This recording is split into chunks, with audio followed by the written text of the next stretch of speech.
As counting resumes today, many seats remain too close to call, and that includes Melbourne, where Greens leader Adam Bandt is fighting for his political life. Labor is projected to win the Tasmanian seat of Franklin, taking its confirmed seat count to 87.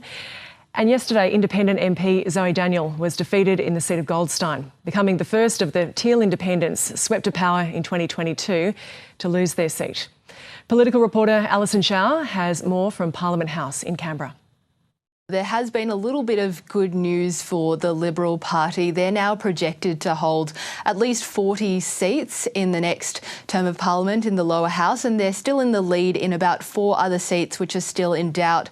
But Liberal Tim Wilson has regained the seat of Goldstein in Melbourne from the incumbent Teal independent Zoe Daniel, who's held that seat since winning at the last election in 2022. So this is a bit of a reversal of fortunes for her. She was celebrating on Saturday night because early counting suggested that she had won that seat, but a surge in postal votes means that Tim Wilson is now in the lead by about 700 votes, and it's expected that the rest of those postal ballots will go the Liberal Party's way as well. And there's also still hope for the Liberal Party in the seat of Bradfield in Sydney, where the Liberal candidate is now ahead, and there's also hope in Kooyong, even though the Liberal candidate is still behind, trailing the independent MP there, Monique Ryan.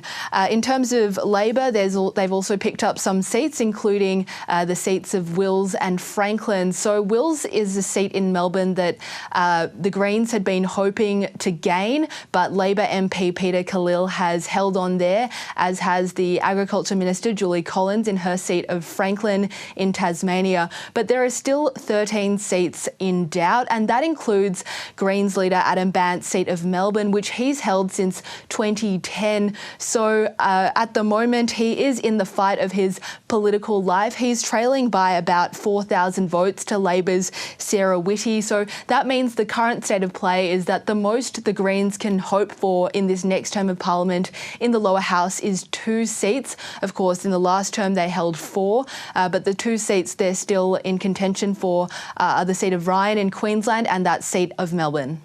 Alison, we've heard from WA's opposition leader Basil Zempilas saying that everything should be on the table when it comes to increasing the number of women in the Liberal Party, and that includes quotas.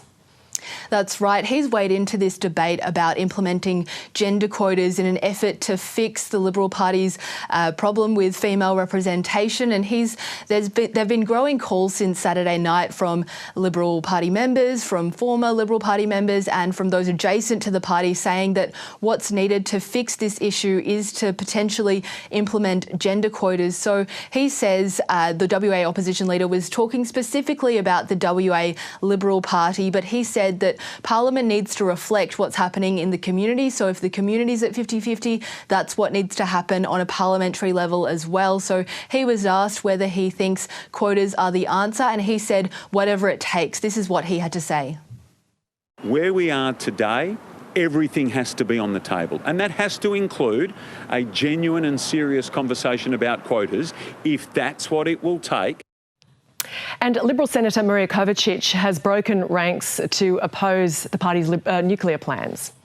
That's right. She's become the first in her party to publicly reject the nuclear energy policy that the coalition took to this election. Their plan to build 7 nuclear reactors by the mid-2030s. And the outgoing Liberal leader Peter Dutton did say that during the campaign that he was happy for the election to act as a referendum of sorts on energy policy, although he notably didn't visit any nuclear sites. But Maria Kovacic was asked about what her thoughts were on the nuclear policy, and she thinks that the policy needs to be scrapped immediately. She says that the Australian voters have sent a clear message, and she says her party needs to listen to that message. Take a listen.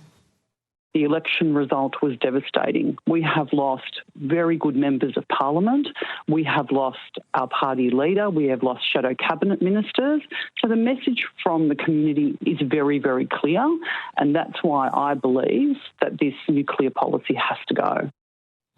So that was Liberal Senator Maria Kovacic speaking there, but we have also heard from some national MPs since Saturday night, and they've continued to defend the nuclear policy, saying that it still remains an important part of the energy conversation. That includes their leader, David Littleproud, and Michael McCormack speaking this morning as well. So there is some more reflection for the Liberal Party to do on this policy and others, as well as discussion with their coalition counterparts. Alison Shao at Parliament House, thank you.